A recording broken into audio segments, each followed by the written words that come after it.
Okay, so I decided to get some new lenses to use with the Celestron Nexstar 6 SE, and I decided to pick up these Baader Planetarium Hyperion lenses, and I thought I'd explain to you a little bit why and hopefully get some footage of how well they are at looking at the night sky.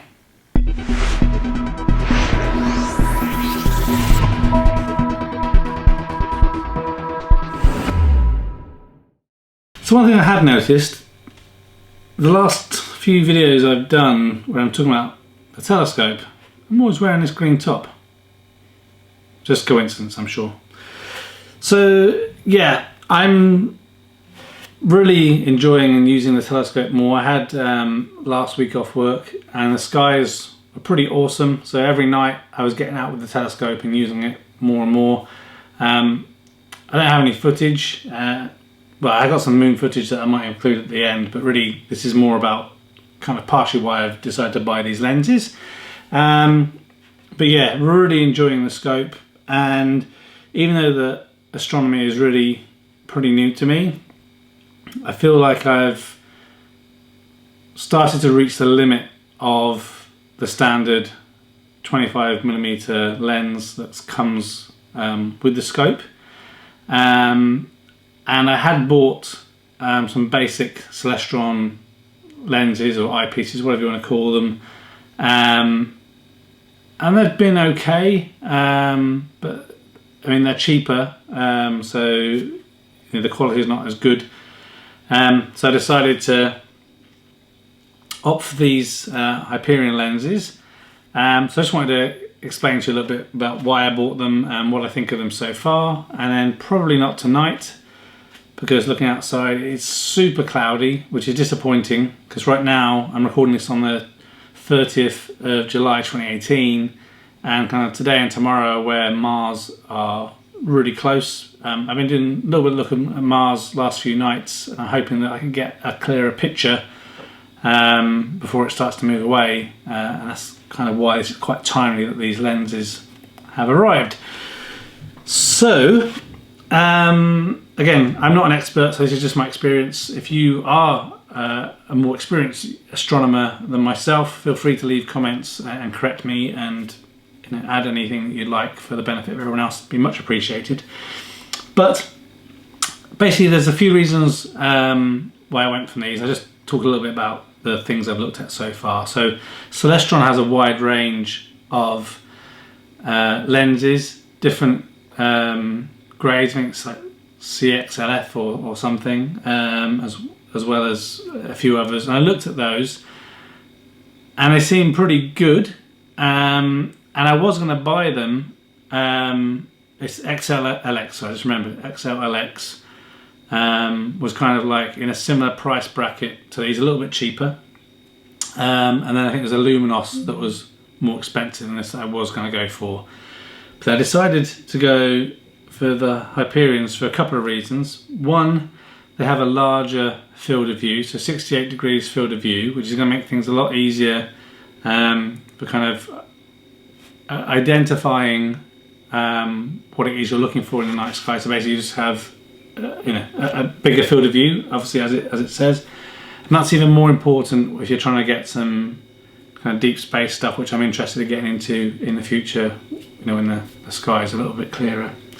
But the other reason I went for this is the fact that with this adapter, which is the M43T2 adapter, you can connect your camera or digital SLR directly to these lenses. So it's basically a one-for-one look. So whatever you're seeing through the lens, you can connect your camera to the lens in question and connect to it. And that's important to me for a couple of reasons. One is currently I've been using my Canon D650, I think it is, or something like that, that's got a T-ring adapter on it and a 2x Barlow, and that is pretty good, but obviously straight away everything is magnified, so I can't get some real nice distance shots of the moon. Everything's kind of zoomed in.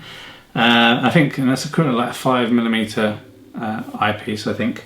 And so I wanted to have something to be able to step back and actually record what it was I was actually seeing with my eye through the lenses. So with this adapter, which I'll open now, nothing kind of super sexy, it just will screw on to the top of this lens and then enable you to then connect this T-ring adapter, which is, this one is for the Sony. So obviously I've got the A6500 which I'm using now, so we have to connect this to these lenses, and obviously I can already use the Canon lens that I have already. So I'm really looking forward to seeing what kind of shots we can get with that. So I won't open all of these because it's all going to be the same, just different rating. I'll probably go with the 8mm just because it's the largest, potentially, I think, for you to be able to kind of see what's happening. But there's a whole suite of lenses. So obviously you can buy them individually like I have, and they currently retail around £100-ish each. I'll put an Amazon link below so you to check that out. And you can buy them obviously individually. There's a 4-pack which I think has the 8, 10, 17 and 24 in, I think, for about, I think it's about 400 odd, £420, something like that. And it comes with a nice case, and I was tempted by that, but I decided just to get specific lenses based that was going to work best in my telescope. So and I'll explain it why I've chosen these 5, 13 and 24. And they also do a kit which is about 660, which is basically the whole family of the Hyperion Eyepieces in there. So the reason why I've gone with these particular ones is a few reasons. So one, based in being in the UK, there are some limitations on, I'm going to call it air quality, but atmospheric pressure and things like that. But I don't claim to understand it all fully, but from researching it, there's basically limits to how much magnification I'm going to get with the telescope, and the actual quality and the blurriness of those images. So the 6SE is basically a 1500mm lens, and you divide that by whichever eyepiece you have. So if I use an 8mm eyepiece, it's around 187-ish times magnification. So I think you could push it and go to 6mm and get you around 200 times magnification, which from what I've read online seems to be like as far as you can push the 6SE. But again, it's going to be pretty blurry potentially in the UK. And I had tried it with the cheaper 5mm Celestron eyepiece I've got, and it's pretty much useless. It's really blurry and not really beneficial. So what I'm hoping is taking it kind of towards the limits, and I may decide that perhaps I do need a 6mm to get it a little bit closer. But I think they only do a 5mm. So maybe I feel like I need the 5mm, but you should. I mean, with a telescope like the Nexstar 6SE, you don't need to use a Barlow or anything. You can obviously get 2 and 3 times Barlows, but there is obviously the option that you can double the magnification by using a Barlow if you want to. I am going to pick one of those up just to try things out in general, to learn from the experience, but in general my understanding is you don't need that, just get the right eyepiece to use with a telescope. So I've gone for the 8mm for basically looking at close-up planetary stuff. So if I want to get the pictures of Mars, Jupiter, Venus, etc., then I want to be using this to try and get some good clarity. And also that's for mainly for planetary stuff. The 13mm also will help. So obviously looking at things like the moon and stuff, you don't need or want to be kind of mega zoomed in. So the 13 is going to be good still for planetary and star stuff, but also starts to be beneficial in the deep space area-ish. And then the 24 really is, again, similar to what the stock 25mm has, but again the main difference here is that 68 degree field of view, so a lot more visibility. So if you're looking at certain clusters, that's going to be really advantageous. And if you want to go anything higher than the 24s, typically then you've got a situation where these are all 1.25 inch eyepieces, then you're into the 2-inch. So that means you either need to buy a new diagonal that can facilitate a 2-inch, or you have to get some sort of adapter to convert it. And right now I don't want to kind of go down that avenue. So that's really the reasons for going for this. And from what I gather, the Baader Planetarium, the Hyperion series, people kind of say that this kind of sets a standard in terms of the glass quality. So I figured I'd pay a little bit more than I was originally planning to. So I basically planned to spend like £70 on lens, and now this is £100. But again, I think with all these things, not necessarily negative, but I think things don't particularly move rapidly in the astronomy hobby industry. So should I decide these things aren't working out well for me, it should be relatively easy to move them on, not a significant loss. And I'm probably, if I continue to be happy with the experience of these, I'll probably sell the slightly cheaper Celestron eyepiece that I've got, which is a 5 and a 15, I think, again to someone else who's just starting out, and probably cover my costs in that. So less talking, more having a little look at what's involved. So rubber adapter, I think, again, not an expert. I know that you can use these with some of the binoculars, so if you've got double eyepieces, but also this can help with general eye relief if you're wearing glasses, that sort of thing. I really like the fact that they come in this kind of, I don't know if it is real leather or leatherette pouch for added protection. So I will keep these in a kind of metal case with the rest of my astronomy kit. So this is good, it's going to have that extra level of protection, but they're really kind of weighty and firm, so it feels like a quality piece. So we just undo this again, so I can show you inside. Okay, so as we open it up, we've got a couple of things. Obviously the eyepiece protector, and they all come in obviously nice plastic bag for storage with the little gel sachet in to absorb moisture whilst it's sat there for a while. And that's it.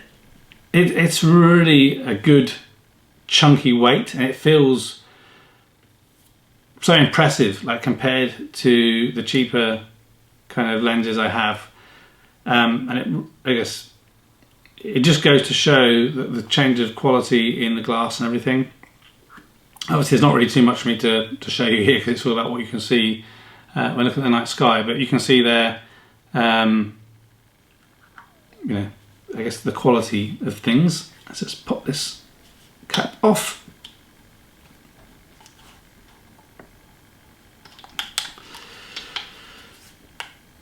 Okay, so obviously a really nice large lens. Obviously you can flip up the lens hood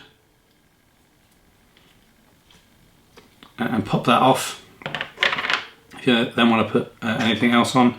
Obviously I think you also need to have this taken off when you want to attach the M43 adapter. So if we just look at that right here.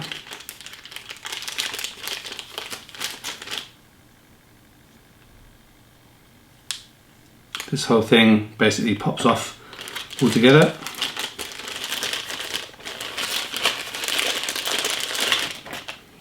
Then you can just simply attach that carefully. And you can obviously tell it's a really nice metal construction as well.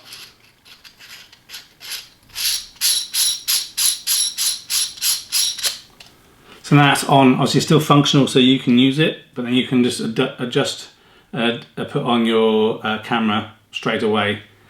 So I'm really looking forward to trying this out and getting some shots. Like I say, I don't think tonight is going to be very good, but I will include some shots using these lenses. And clearly there's two sets of adapters here. So the first cover that I took off covers some form of larger thread piece, whereas the smaller one is obviously covering the smaller piece. I don't know if you can just, whether you switch this round or how you can basically, yeah, I think you probably adjust it like this when it's fitted on to give you additional eye relief, which I'm not doing a very good job of. So obviously when you're looking, it's a bit better, especially if you've got longer eyelashes. It just helps you enjoy the viewing experience a little bit better. So yeah, that's it. I will add some footage to the end of this video, let you know how I've got on with it, and in a couple of the follow-up videos let you know if I'm still happy with the experience. I think like anything in any hobby or interest, I think you get what you pay for. I don't know if astronomers consider this to be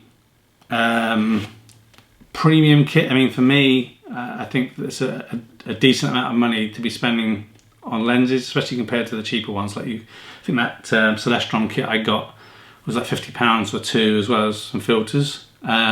So we shall see. But yeah, it feels like a really nice quality product, and I hope it makes a bit sense of why I decided to go with these particular lenses and these sizes. And the proof will really be how enjoyable my viewing experiences are, and if I can get some good pictures with them. But yeah, I'm looking forward to doing it. Just see if there's anything I've missed that might be a benefit. But so that's it.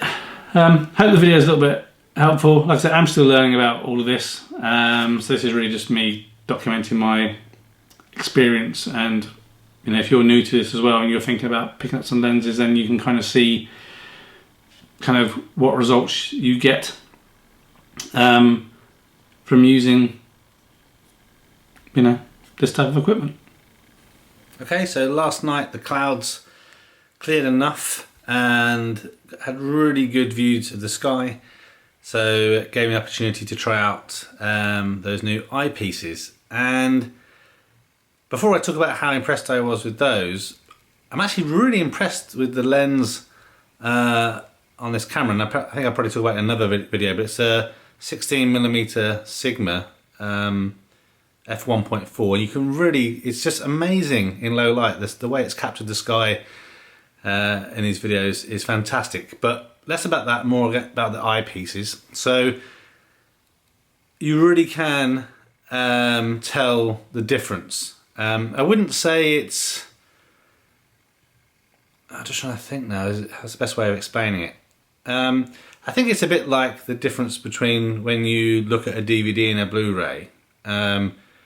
It's not necessarily super obvious at first that it's significantly different, but then when you kind of look back at some of the images and things that I've taken before, you can see that there is a big difference. And if you, I was trying switching between the new eyepieces and the old eyepieces, and you can tell there is a difference in terms of quality. But obviously the most significant thing is the field of view. So it's just a massive change in field of view, which is really, really good.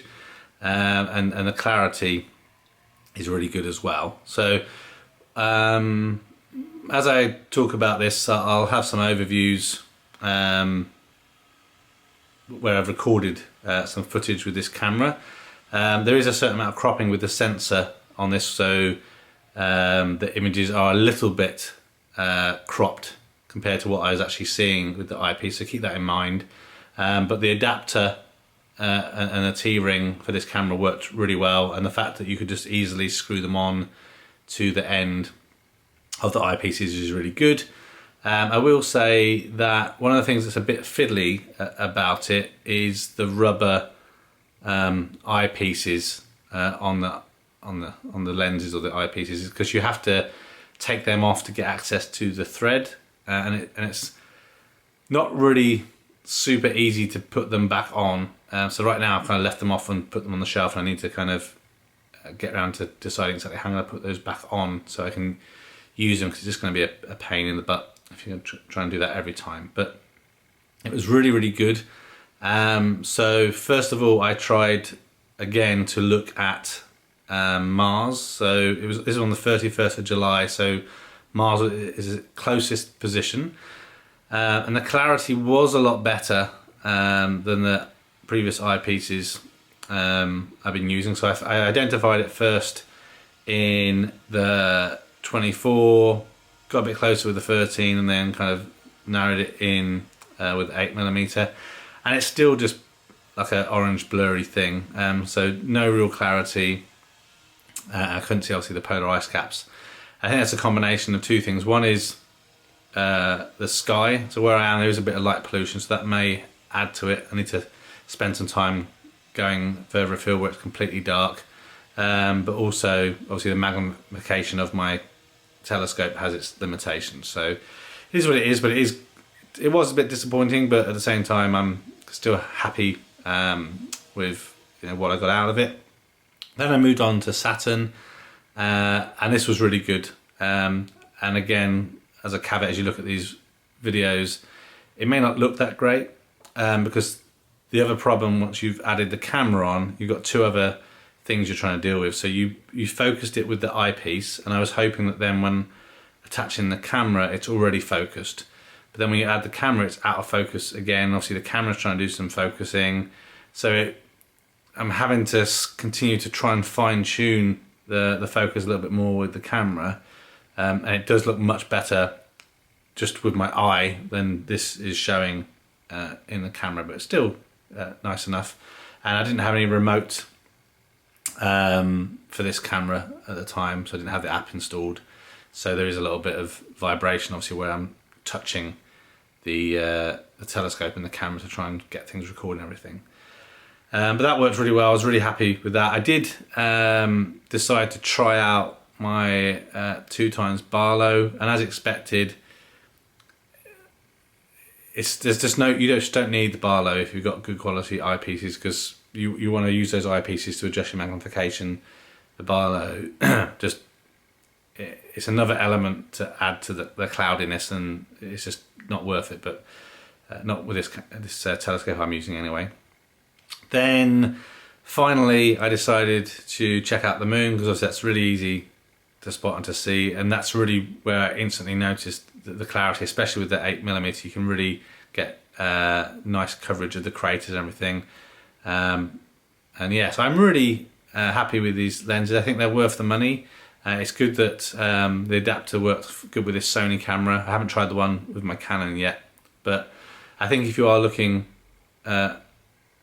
at new eyepieces, and especially if you're going to have some interest in astrophotography, then it's definitely worth checking these the Hyperions out, because they work really well. So yeah, I'm really happy. No regrets. I still totally a noob at this stuff, so I'm still learning, spending more time getting out there and getting on with things. So I'll do some more updates on the telescope and those eyepieces as I go ahead or go along with what I'm learning. But so far I'm not sad about the money I spent, and I've also need to try out the moon filter I got that screws on to the end of the eyepiece as well. So more things to do. I'm going to look at some deep space stuff next, so I might do a little video update on that.